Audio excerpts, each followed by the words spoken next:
Dr. Dasman Yaya Ma'ali LCMA Hafizahullah, Dr. Helmi Basri LCMA Hafizahullah, Dr. Hidayatullah Ismail LCMA Hafizahullah.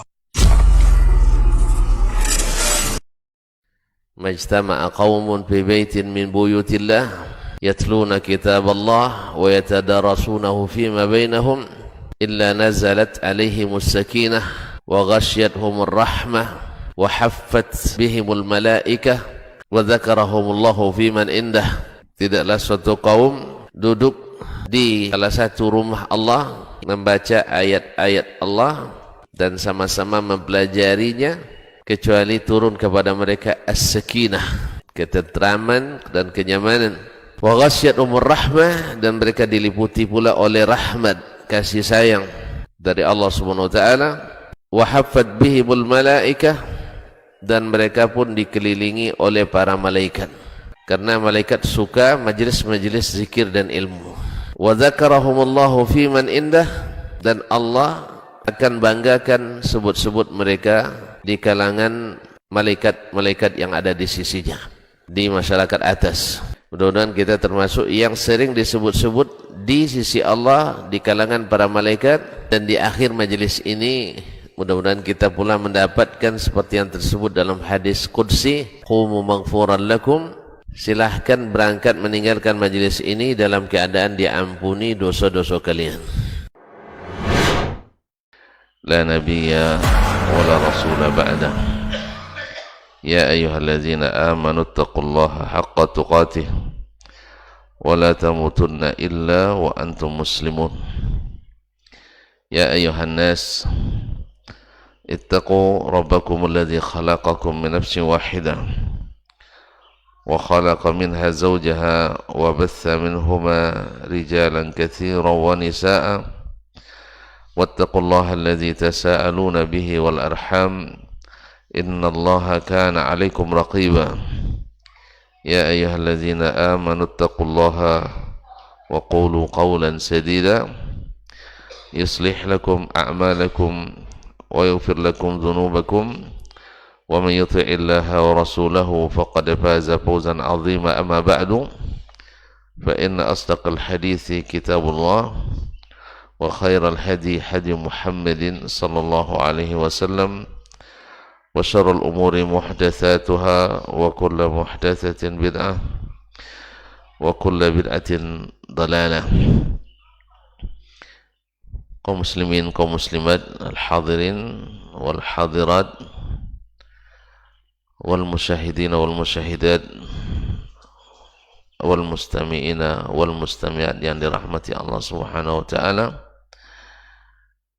Alhamdulillah, pada kesempatan ini, di subuh ini, kita diizinkan Allah Subhanahu wa taala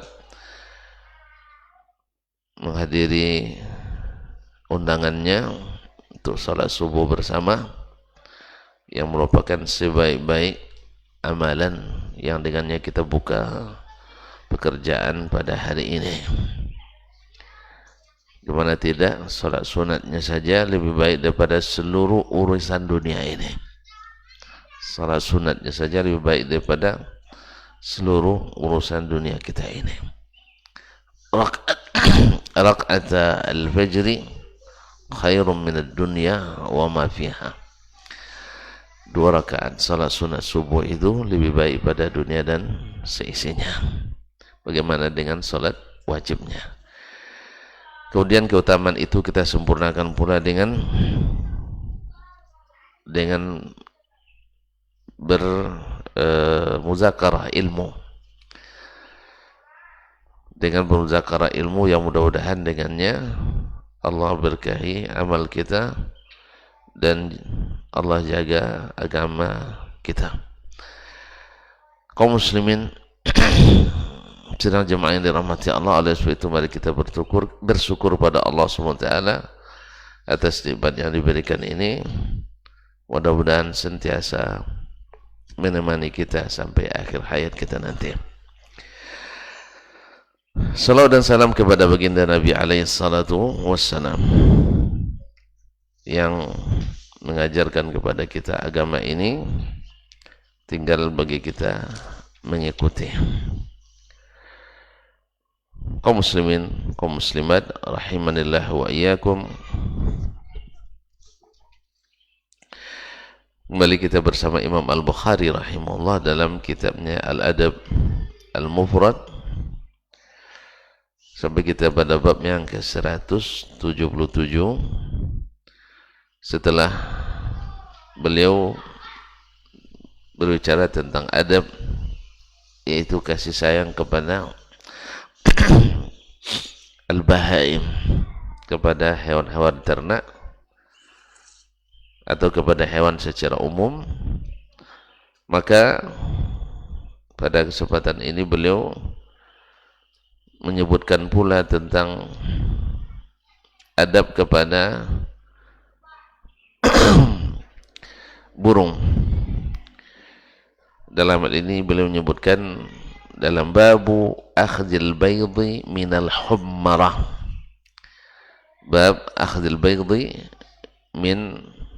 minal hummarah, bab tentang mengambil telur burung al-hummara, jenis burung, apakah dibolehkan atau tidak.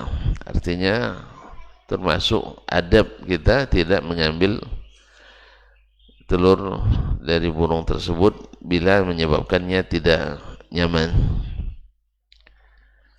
Qala rahimahullah ta'ala haddatsana Talq ibn Ghannam, telah menyampaikan hadis ini kepada kami Talq ibn Ghannam.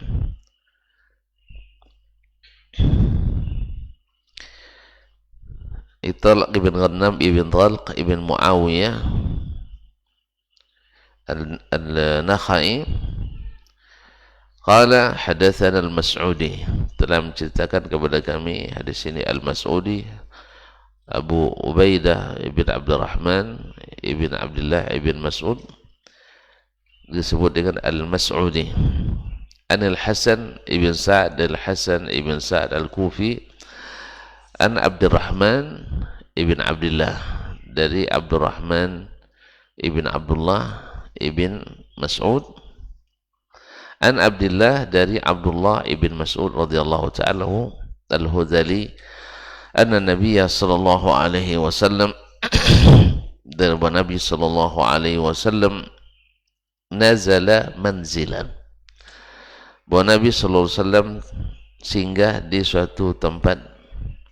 Fa akhadha rajulun bayda hummara, lalu seseorang dari sahabat mengambil telur burung hummara. Faja'at tarifu ala Rasulillah sallallahu alaihi wasallam, lalu burung tersebut datang terbang di kepala Nabi alaihi salatu wassalam, mengelilingi Nabi alaihi salatu wassalam, seolah-olah mengadukan apa yang dilakukan oleh laki-laki tersebut kepada Nabi alaihi salatu wassalam. Baik. Faqala, lalu Nabi sallallahu alaihi wasallam berkata, ayyukum faja'a hazihi bi baydatiha, siapa di antara kalian yang telah menyebabkan atau telah mengganggu burung ini dengan mengambil telurnya. Masya Allah, seolah-olah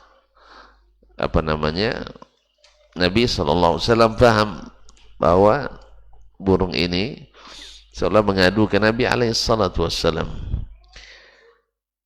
Maka Nabi menanyakan siapa yang telah mengganggu burung ini, membuat tidak nyaman burung ini dengan mengambil telurnya. Faqala rajulun, lalu laki-laki berkata, seorang laki-laki berkata, ya Rasulullah, ana akhastu baydataha, saya yang telah mengambil telurnya. Faqala Nabi sallallahu alaihi wasallam, urdud rahmatan laha. Kembalikan telurnya karena rahmat, karena sayang kepadanya. Ma'asyarul kiram dirahmati Allah Subhanahu wa taala.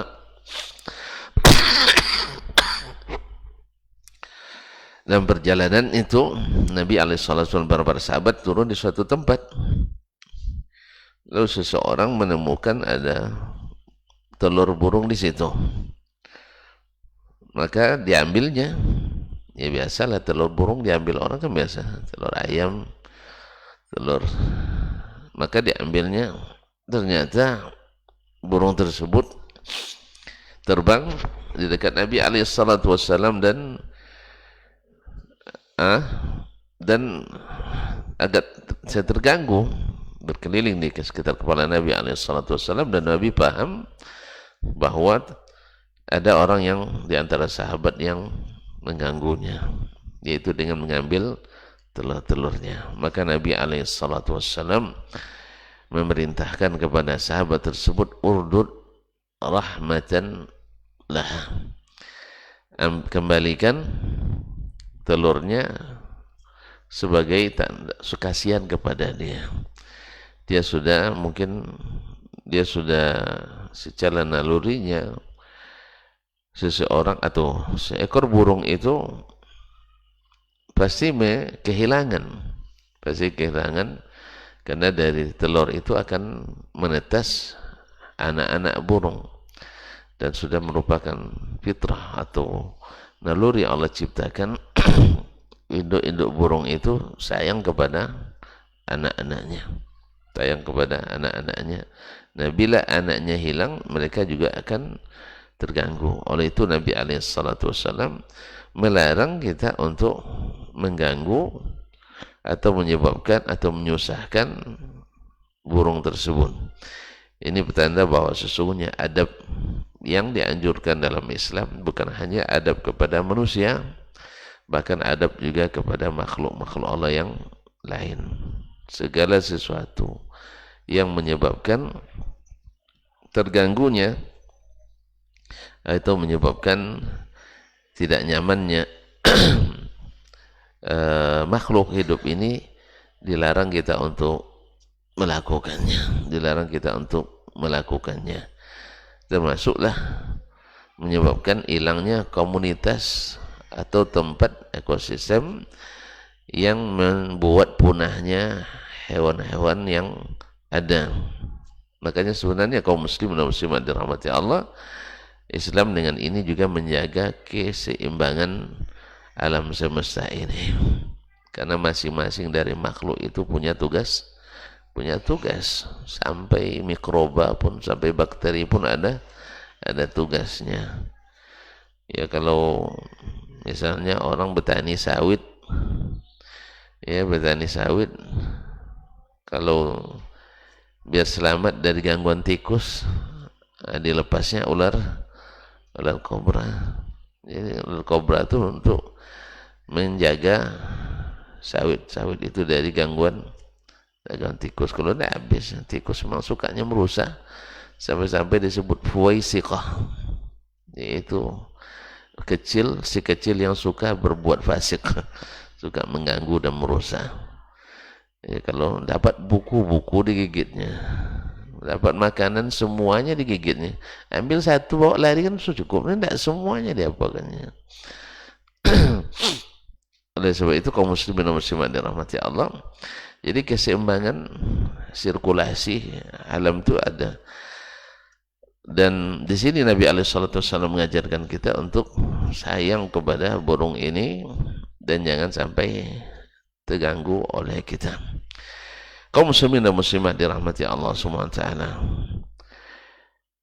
Kemudian dilanjutkan dengan babut tayri fil qafsi, tentang bab burung yang ditahan di dalam sangkar. Tadi kan terbayang oleh kita bahwasanya mengambil telurnya tidak boleh. Lalu bagaimana dengan orang yang mengurung burung-burung untuk dijadikan sebagai perhiasan, sebagai permainan untuk anak-anak ataupun orang tua sendiri Jadi ada burung yang dikurung di dalam sangkar. Bagaimanapun sangkar emas pun lebih dunia bebas lebih baik daripada sangkar emas. Nah, apakah boleh atau tidak mengambil atau menangkap burung dan meletakkannya dalam sangkar? Kalau kita lihat di hadis sebelumnya, seolah-olah tidak boleh mengambil telurnya, saya tidak boleh.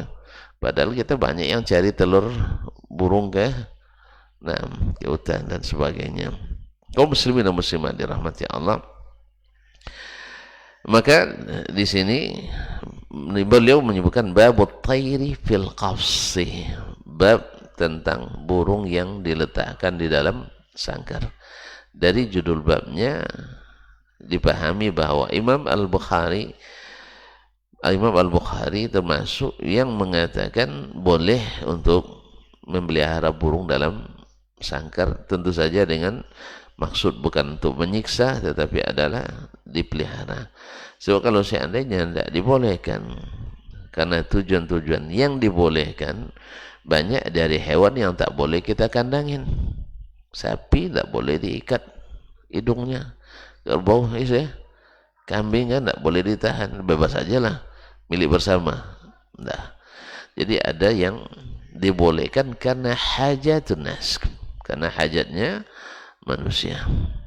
Ma'asyarul kiram dirahmati Allah. Babut tayri fil qafsi, bab tentang burung yang diletakkan dalam sangkar. Qala haddatsana Arim, telah menceritakan kepada kami Arim. Arim itu adalah laqab, gelar dari perawi yang nama aslinya adalah Muhammad ibn al-Fadl as-Saddusi. Muhammad ibn al-Fadl as-Saddusi al-Basri. Qala haddatsana Hammad ibn Zaid, dia berkata telah menceritakan kepada kami hadis ini Hammad ibn Zaid, itu Hammad ibn Zaid ibn Dirham. Hammad ibn Zaid ibn Dirham al-Basri, an Hisham ibn Urwah, dari Hisham ibn Urwah, dari Hisham bin Urwah ibn Zubair ibn al-Awwam al-Asadi. Naam.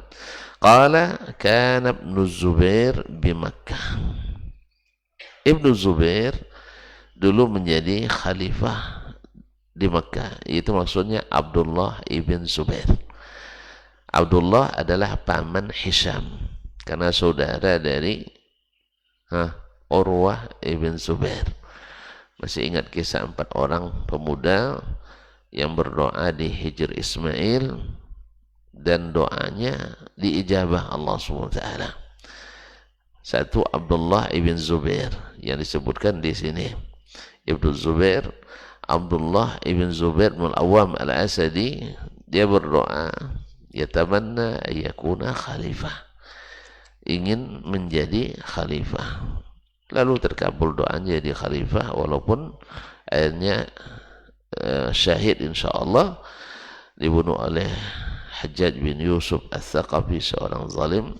Nah, yang kedua Urwah ibn Zubair, dia berharap semoga ilmunya diwarisi orang, sehingga jadilah dia seorang ulama besar di Madinah, satu dari 7 fuqaha Madinah di masa tabi'in, satu dari 7 fuqaha Madinah di masa tabi'in.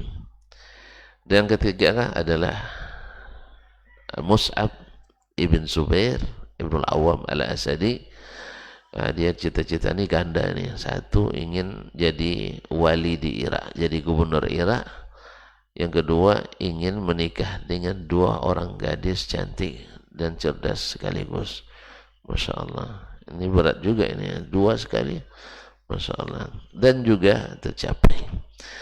Ada lagi yang keempat, yaitu yang tadi tabi'in semuanya. Yang keempat adalah sahabat Nabi SAW, Abdullah ibn Umar ibn Khattab radhiyallahu anhu.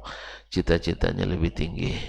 Apa itu? Ayyaghfirallahu li, semoga Allah mengampuni dosa-dosaku. Itu lebih hebat dari segala permintaan tadi. Karena kalau seseorang diampuni dosanya, bersih dari dosa, tentu yang tinggal pahala. Kalau yang tinggal pahala insya Allah datang rahmat dari Allah, dan bila diberikan rahmat oleh Allah SWT, insya Allah masuk surga. Radhiyallahu anhum ajma'in. Kaum muslimin dan muslimat dirahmati Allah SWT. Qala kana Ibnu Zubair. Ibnu Zubair, kalau disebut Ibnu Zubair maknanya adalah Abdullah. Walaupun anak Zubair kemana-mana tadi, tapi kalau disebut Ibnu Zubair itu maknanya yang dimaksud adalah Abdullah. Sama dengan Ibnu Umar, yang dimaksud adalah Abdullah bin Umar. Ibnu Abbas adalah Abdullah bin Abbas. Ibn itu kata artinya anak Abbas. Ibnu Umar anak Umar. Ibnu Zubair anak Zubair. Tapi tidak semua anak Zubair disebut dengan Ibnu Zubair. Tidak semua anak Umar disebut Ibnu Umar, dan tidak semua anak Abbas disebut Ibnu Abbas. Nampaknya yang bernama Abdullah saja yang diberi gelar dengan ibn tersebut. Kana Ibnu Zubair di Makkah. Ibnu Zubair pernah jadi khalifah waktu itu di Makkah. Wa ashabun Nabi sallallahu alaihi wasallam yahmiluna at-tayra fil aqfas. Dan Abdullah ibn Zubair dulu di Makkah, dan para sahabat Nabi sallallahu alaihi wasallam yahmiluna at-tayra, mereka membawa burung di dalam sangkar-sangkar. Ini dinisbatkan ke sahabat Nabi sallallahu alaihi wasallam bahwa mereka dulu juga menangkap burung dan meletakkannya di dalam sangkar. Dan bukan satu orang, ramai. Ini menandakan bahwasanya boleh menangkap burung dan dipelihara, dijaga, diberi makan, diberi minum, pokoknya diberikan segala kebutuhannya, dan itu dibolehkan seperti yang dilakukan oleh para sahabat Nabi sallallahu alaihi wasallam tersebut. Yahmiluna at-tayra fil aqfas. Nah, hadis ini diperkuat lagi oleh hadis yang setelahnya, yaitu hadis yang dari Nabi alaihi salatu wassalam, seperti yang diriwayatkan oleh Al-Bukhari rahimahullah, haddatsana Musa, telah menyampaikan hadis ini kepada kami Musa, yaitu Musa ibn Ismail Abu Salama At-Tabuzaki Al-Minqari. Abu Salama At-Tabuzaki Al-Minqari, yaitu salah satu dari murid guru Imam Al-Bukhari yang paling junior. Jadi diantamin asagiri syuyukhil Imam Al-Bukhari, guru Imam Al-Bukhari yang termasuk yang paling junior. Qala haddatsana Sulaiman ibn al-Mughirah. Dia berkata, telah menceritakan kepada kami hadis ini Sulaiman ibn al-Mughirah. Sulaiman ibn al-Mughirah al-Basri an Thabit, dari Thabit, yaitu Thabit ibn Aslam al-Bunani, Thabit ibn al-Aslam al-Bunani al-Basri, an Anas, dari Anas ibn Malik. Thabit al-Bunani min athbatin nasi fi Anas, riwayatnya dari Anas termasuk yang paling thabit. An Anas qala, dari Anas ibn Malik. Anas ibn Malik ibn Nadhr al-Ansari al-Khazraji, sahabat kecil Nabi alaihi salatu wassalam. Nabi hijrah ke Madinah umurnya 10 tahun, lalu beliau diantar langsung oleh ibundanya Ummu Sulaim, seorang wanita yang sangat bijaksana tersebut dan sangat salihah, sahabat Nabi alaihi salatu wassalam. Bahkan secara tahqiq beliau adalah bibi sesusuan Nabi alaihi salatu wassalam. Jadi kalau bertemu nanti Nabi tidur di rumah Ummu Sulaim yang merupakan saudari perempuan daripada Ummi Haram al-Ansariyah, maka sebagian orang mengira Nabi alaihi salatu wassalam tidur di rumah istri orang, padahal dia adalah bibi Nabi sepersusuan dari ibunya. Jadi ibu Nabi ibunda Nabi seorang mana? Lupa lagi. Terpaksa peringatan Maulid Nabi baru ingat. Ibunda Nabi dari mana aslinya? Amak Nabi, uang mana? Hah? Orang Mekah atau orang Madinah? Ustaz, kalau salah kita nih. Hah? Ibunda Nabi sallallahu alaihi wasallam orang mana? Orang Mekah. Ini tak Maulid tang. Ini tak Maulid tang. Salah. Citu baca sirah kasan tidak. Orang mana? Orang Mekah. Terus meninggalnya di mana? Di Madinah, di Abwa. Ngapain dia? Kok jauh-jauh pergi meninggal ke Madinah? Hah? Jalan-jalan? Hah? Tur tuh muara. Kenapa dia pergi ke Madinah? Ziarah apa yang diziarahi? Ziarah ke makam Nabi. Nabi belum lahir. Belum mati. Hah? Kuburan ayah Nabi. Terus? Banyak yang lupa gaji nampaknya. Ibunda Nabi SAW, Aminah binti Wahab An-Najjariyah. Dari Bani Najjar. Bani Najjar di mana? Dari Aus. Dari Khazar. Khazar di mana? Di Madinah. Berarti ibunda Nabi dari lupa tuan-tuan nampaknya. Nah, ibunda Nabi dari Madinah. Dia juga dalam kunjungan selain ziarah ke makam atau ke kuburan ayahandanya, juga beliau sedang ziarah ke keluarganya di Yatsrib pada masa itu. Kaum muslimin dan muslimat dirahmati Allah SWT. Nah, Anas bin Malik radhiyallahu anhu, anak Ummi Sulaim. Ummi Sulaim saudari dari Ummi Haram, dan Ummi Haram adalah etik sepersusuan Nabi sallallahu alaihi wasallam seperti yang ditahqiq oleh Syekh dalam kitabnya Ummi Haram, hadis Ummi Haram. Ma'asyiral kiram dirahmati Allah SWT. Jadi kalau ketemu nanti Nabi sallallahu alaihi wasallam berkunjung ke rumah Ummi Haram, atau ketika Nabi tidur lalu keringatnya diambil oleh Ummu Sulaim untuk campuran minyak wangi, Masya Allah, keringat Nabi aja wangi. Kalau keringat kita itulah beda, yang diberkahi dengan yang tidak diberkahi. Sallallahu alaihi wasallam. Nah, Ummu Sulaim adalah mahram Nabi sallallahu alaihi wasallam. Ini sebagian yang tidak paham. Ini dua macam nih. Satu, orang-orang sekuler yang mengatakan Nabi sallallahu alaihi wasallam sembarangan saja dengan wanita lain. Nah, ini orang sekuler ini. Ya, orang tidak paham tuh suka bikin fitnah memang. Yang tidak paham suka bikin fitnah. Golongan kedua, orang Islam menjadikan itu kesempatan. Kalau kita ustadz tidak apa-apa, tidak apa-apa dengan jemaah perempuan. Kan ustadz itu kan imannya, itu imannya beda dengan yang lain. Oleh sebab itu dengan jemaah perempuan nggak apa, dekat-dekat.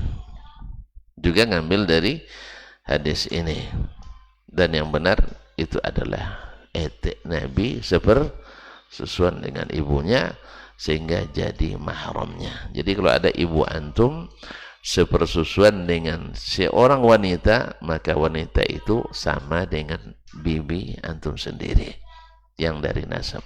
Nah, itulah Nabi sallallahu alaihi wasallam dengan Ummu Sulaim, Ummu Haram. Nah, Anas bin Malik radhiyallahu anhu ketika datang Nabi hijrah ke Madinah, diantarkan oleh ibunya ke rumah Nabi sallallahu alaihi wasallam menjadi khadim Rasulullah sallallahu alaihi wasallam. Ini sungguh tindakan yang sangat jitu, yang sangat baik dari Ummu Sulaim, sehingga tumbuhlah Anas kecil di bawah kepengasuhan, di bawah tarbiyah, pendidikan perhatian Nabi Muhammad sallallahu alaihi wasallam. Sampai beliau wafat, beliau tetap menjadi pembantu Nabi, sehingga tidak sedikit keberkahan yang dia dapat. Di antaranya doa Nabi sallallahu alaihi wasallam untuknya, dipanjangkan umurnya, diberkahi rezekinya, banyak anaknya. Sampai disebutkan oleh para penterjemah atau para ulama rijal bahwasanya Anas ketika masih hidupnya sudah menikmati melihat lebih dari 100 orang anak dan cucunya. Anak dan cucunya. Banyak benda saya. Antum cucu udah berapa? Awak nak mati lagi cucu belum ada? Adalah. Siapa yang sudah punya cucu 100? Hah? Dengan anak-anaknya? Enggak ada. Sih? Enggak ada. Coba yang paling tua. Punya berapa cucu? Baru 2, 3. Berarti anak 2 pula. Baru 5. Jauh ketinggalan itu. Di 100. Anak dan cucunya. Kalau udah punya anak dan cucu 100. Yes ya? Perlu lagi takut nanti kalau meninggal tidak dikuburkan orang. Anaknya sudah penuh rumah tuh. Nah, anaknya saja sudah penuh rumah itu. Jadi beruntunglah orang-orang yang diberikan Allah zuriyah yang ramai. Dan semoga Allah memberkahi yang dapat sedikit macam kita ini. Kita kan sikit-sikit aja bang. Emang 2 cuma kan? 3 sama. Saya 3, antum berapa? Sampai masih kalah sama Ustaz. 6 ya? 6 ya? Hah? Baru 5. Tidak dekat lagi 6 insyaAllah. Masya Allah. Harus dikejar. Kaum muslimin dan muslimat dirahmati Allah SWT. Anas bin Malik radhiyallahu qala dakhala an-nabiy sallallahu alaihi wasallam farabnan li Abi Talha. Nabi sallallahu alaihi wasallam masuk. Kemana masuknya? Ke rumah Ummu Sulaim. Ummu Sulaim. Ummu Sulaim siapa? Ibunda Anas. Ibunda Anas itu siapa? Saudari Ummi Haram. Ummi Haram itu siapa? Etek sepersusuan Nabi sallallahu alaihi wasallam. Berarti juga saudari sepersusuan Nabi alaihi salatu wassalam, atau bibi sepersusuan Nabi alaihi salatu wassalam. Nah, an Anas bahwa dia masuk fara'abnan li Abi Talha. Lalu dia melihat anak Abu Talha. Karena Ummu Sulaim dia masuk Islam. Suaminya Malik ibn Nadhr ya meninggalkannya. Akhirnya dia janda, dilamar oleh Abu Talha. Abu Talha seorang duda juga, tapi kaya dan baik orangnya. Kata Ummu Sulaim, ya seperti kamu tidak bisa ditolak, cuman kamu nggak halal menikah dengan saya. Karena orang kafir tak halal menikah dengan orang muslimah. Ya, sekarang kan lagi tren membela nikah antar agama. Berarti tanda bahwa kita semakin tidak beragama. Jadi kalau sudah marak nikah antar agama, berarti sudah menunjukkan kita tidak lagi beragama. Sebab tidak mungkin orang yang kuat agamanya menyamakan antar semua agama. Tidak mungkin. Tidak mungkin. Orang yang kuat berpegang pada agamanya tak mungkin menganggap semua agama sama. Hanya orang-orang yang tidak beragama. Mudah-mudahan Allah SWT pelihara negeri ini daripada hal-hal yang menyebabkan turunnya laknat Allah Tabaraka wa Ta'ala. Nah, Fara'af ibnan li Abi Talha. Dia lihat anak Abu Talha, laki-laki, anak Abu Talha. Nah, yuqalu lahu Abu Umair. Di Nabi disebut digelar dengan Abu Umair. Padahal masih kecil. Adiknya Anas. Anas kan masih kecil. Ini adiknya dari bapak yang lain. Jadi seibu dengan Anas. Ibunya sama-sama Muslim. Bapaknya yang ini Abu Talha, Anas bapaknya Malik ibn Nadhr. Taib, yuqalu lahu Abu Umair, disebut Abu Umair, wa kana lahu nughairun yal'abu bihi. Dia pernah dilihat Nabi SAW punya seekor burung yang menjadi mainannya.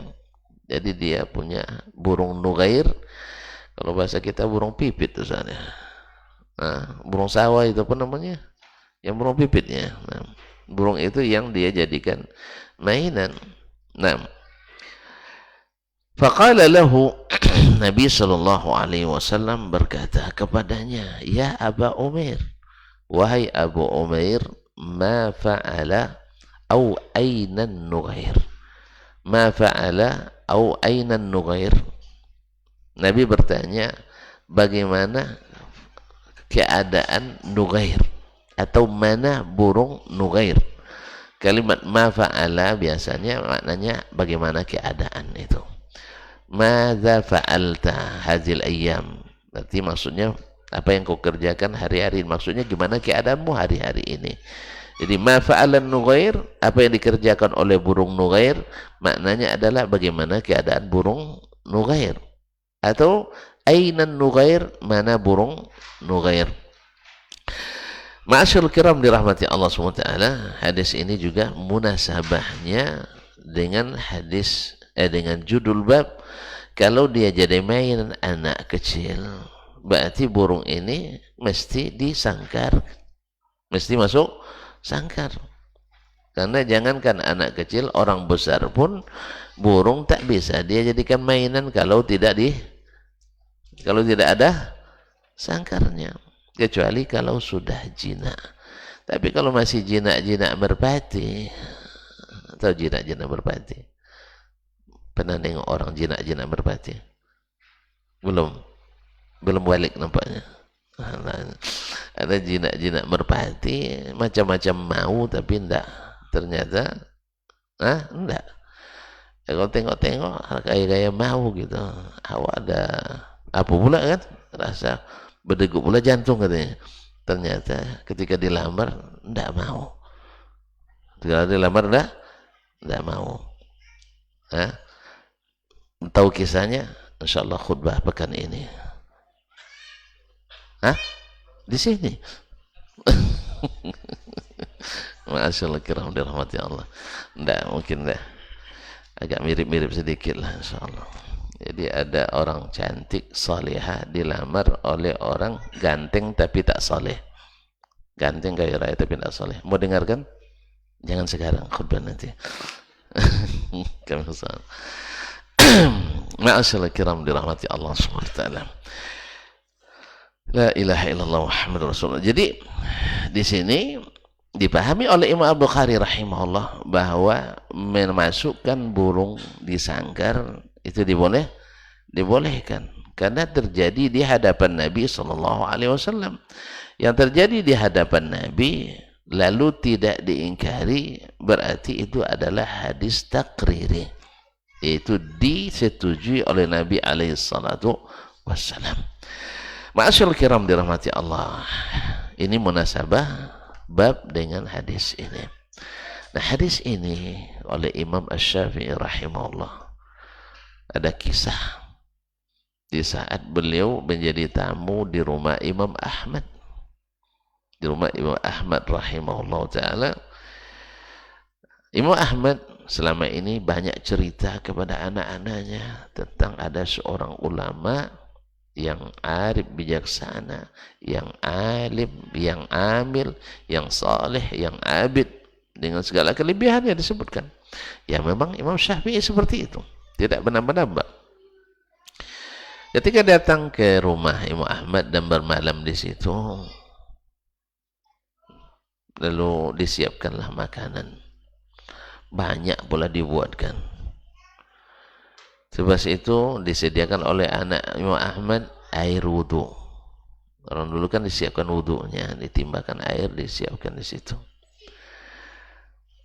Subhanallah, pas waktu pagi Imam Ahmad dan Imam Syafi'i pergi ke masjid salat subuh. Tentu anaknya tadi bersih-bersih rumah, anak perempuannya tadi bersih-bersih, tengok makan habis semuanya. Yang kedua, tengok air tak berkurang sedikit pun. Ya Allah, dia bertanya-tanya. Ayah bilang ini orang hebat, ahli ibadah, orang zuhud, tapi makan banyak.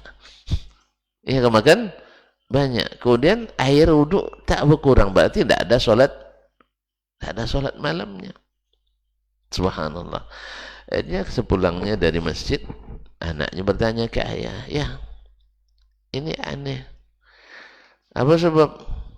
Kata ayah, orang zuhud kok makannya banyak. Habis licin dibuat Imam Ahmad Syafi'i rahimahullah. Air tidak berkurang. Berarti dia tidur aja selepas makan. Kan tidur habis makan banyak, tidur mendengkur semalaman. Kan itu tafsirnya.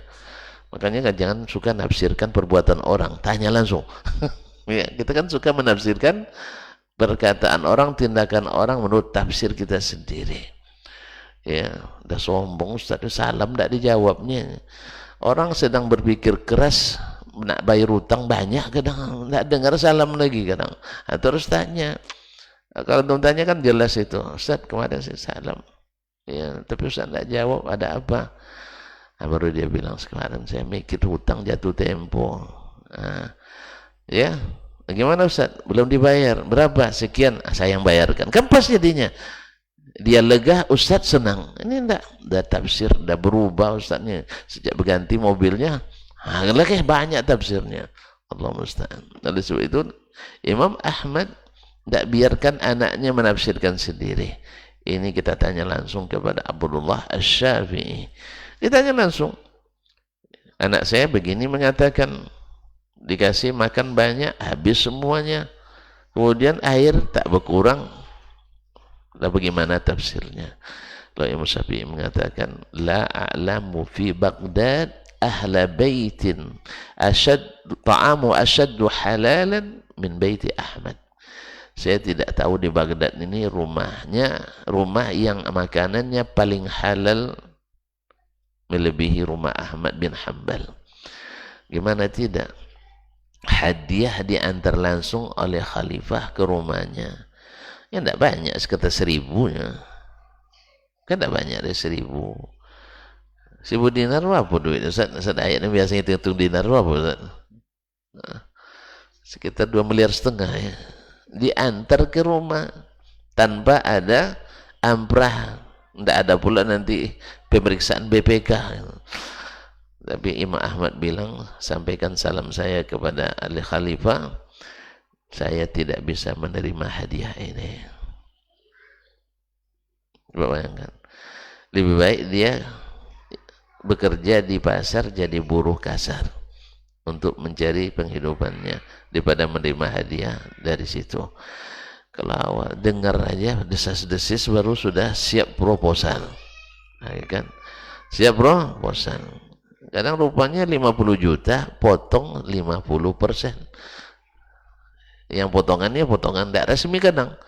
Ustaz ada duit 50 juta Ustaz. Cuman Ustaz terima 30 cuma. Yang 20 Pak. Nah, paham lu Ustaz. Kan meja ini kalau tidak ada pelumasnya tidak jalan mapnya. Nah, misalnya dulu kan Ustaz ya, masa-masa Orde Baru dulu. Sekarang enggak lah, kan reformasi. Saya tidak tahu lagi. Masih ada Bu ya, ada pensiun Bu ya, tidak tahu dia, tidak ada lagi sekarang. Yang seperti itu, yang seperti sekarang lebih lagi. Yang seperti itu, yang seperti dulu tuh enggak ada. Dulu dikit kan. Ya dulu dikit, sekarang banyak. Allah musta'an. Jadi Imam Ahmad tolak. Jadi saya tidak tahu di Baghdad ini rumah yang lebih halal makanannya dari rumah Ahmad bin Hanbal. Oleh sebab itu kesempatan saya isi dengan gizi yang halal ini. Adapun air tidak berluak, tidak habis, karena saya makan banyak, saya punya tenaga besar sehingga saya tidak tidur sampai subuh. Apa yang dilakukannya? Mengamati hadis ya Aba Umair ma fa'alan Nughair. Ya Abu Umair, apa yang dilakukan atau gimana? Burung Nuwair. Fastambattu minhu sab'ina mas'alah fiqhiyah. Dari hadis ini saya bisa mengistimbat 70 masalah fikih. Ini Imam Syafi'i sendiri nih. Gimana kalau kita coba sekarang? Masing-masing satu.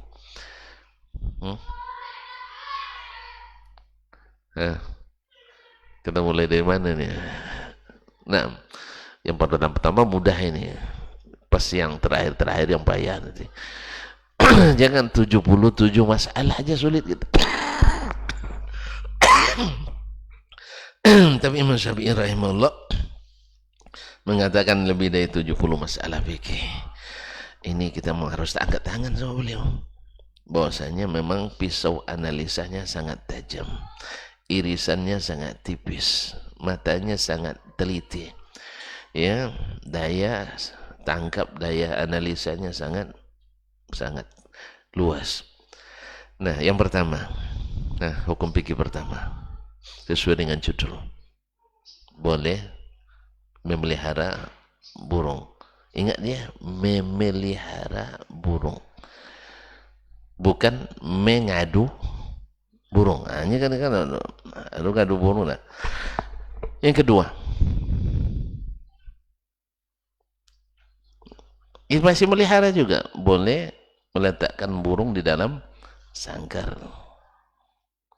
Sebab nanti, karena sebagian dulu buya kami dulu, karena waraknya dia melarang kita meletakkan burung di sangkar.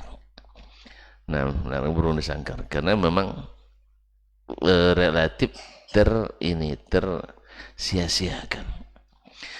Tapi pada saat ini boleh, sesuai judul kata Imam Bukhari rahimahullah, boleh meletakkannya dalam sangkar. Ketiga, habis. Masih dalam hadis. Nabi SAW suka atau bahwasanya bergaul dengan anak kecil tidak membuat kita kecil. Dia tidak membuat kita kecil. Nabi SAW tetap seorang rasul walaupun bercanda, bercengkerama dengan anak-anak yang masih kecil. Nah, terus habis. Ya Aba Umair, boleh memberikan kunyah kepada seseorang sekalipun belum punya anak. Abu Umair, bapaknya Umar, padahal dia masih kanak. Karena Nabi SAW suka takanni, suka berkunyah. Karena kunyah itu adalah mimbabil fa'al, adalah semacam dorongan untuk selalu berharap bahwa kita akan menjadi ayah.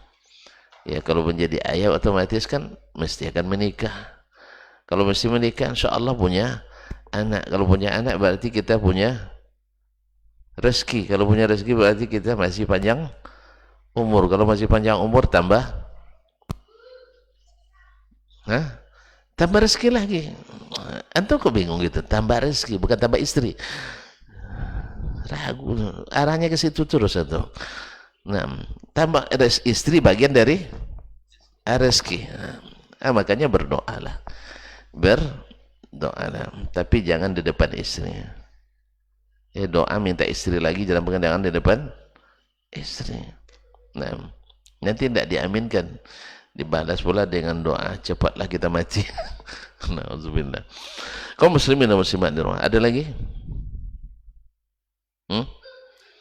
Baik, jadi kalau burung itu disangkar, ditahan, maka ada lagi kewajiban menjaga makan dan minumnya.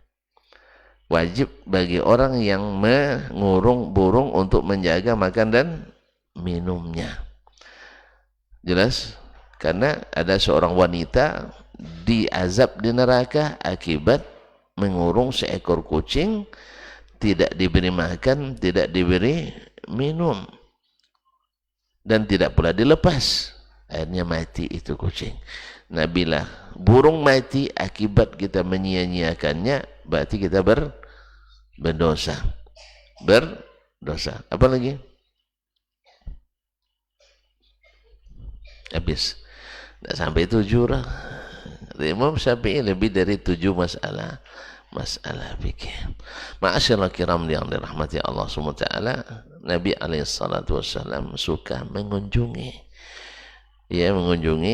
kerabatnya dan melangkah silaturahim. Dan tahulah tuan-tuan, di awal-awal adab ini Imam Al-Bukhari menyebutkan abwab, beberapa bab tentang anjuran menyambung silaturahim, salah satunya dengan mengunjungi dan berziarah. Ma'asyiral kiram dirahmati Allah SWT. Kemudian Nabi SAW juga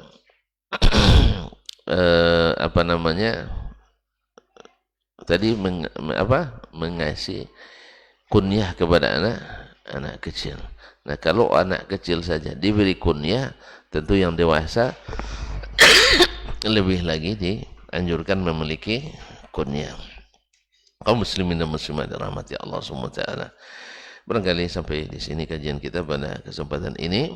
Mudah-mudahan Allah berikan keberkahan pada umur, anak, keluarga, istri dan rezeki, dan semoga Allah SWT menjadikan kita senantiasa menjunjung adab yang tinggi, bukan hanya kalaulah kepada makhluk seperti ini Allah atau Nabi SAW anjurkan kita menjaga adab, apalagi kepada orang-orang yang harus kita beradab kepadanya, yaitu orang tua kita, saudara kita, guru kita, bahkan murid-murid kita. Harus juga menjaga adab kepada mereka. Baik, sampai sini. Sampai kembali kita bertemu insyaallah taala di lain waktu. Wallahu taala alam. Wa sallallahu ala nabiyyina Muhammadin wasallam. Subhanakallahumma bihamdik asyhadu an la ilaha illa anta astaghfiruka wa atubu ilaik. Wassalamualaikum warahmatullahi wabarakatuh. Dr. Dasman Yaya Ma'ali LCMA Hafizahullah, Dr. Helmi Basri LCMA Hafizahullah, Dr. Hidayatul Ismail LCMA Hafizahullah. Majtama'a qawmun fi baitin min buyutillah yatluna kitab Allah wa yatadarasunahu fima bainahum illa nazalat alaihimus sakinah wa ghashiyatuhumur rahmah wa haffat bihimul malaikah wa dzakarahumullahu fiman indah. Tidaklah suatu kaum duduk di salah satu rumah Allah, membaca ayat-ayat Allah dan sama-sama mempelajarinya, kecuali turun kepada mereka as-sakinah, ketentraman dan kenyamanan. Wa ghasyiyatuhumur rahmah, dan mereka diliputi pula oleh rahmat, kasih sayang dari Allah Subhanahu wa taala. Wa haffat bihimul malaikah, dan mereka pun dikelilingi oleh para malaikat, karena malaikat suka majlis-majlis zikir dan ilmu. Wa dzakarahumullahu fiman indah, dan Allah akan banggakan sebut-sebut mereka di kalangan malaikat-malaikat yang ada di sisinya, di masyarakat atas. Mudah-mudahan kita termasuk yang sering disebut-sebut di sisi Allah, di kalangan para malaikat, dan di akhir majelis ini mudah-mudahan kita pula mendapatkan seperti yang tersebut dalam hadis qudsi, qumu maghfuran lakum, silahkan berangkat meninggalkan majelis ini dalam keadaan diampuni dosa-dosa kalian.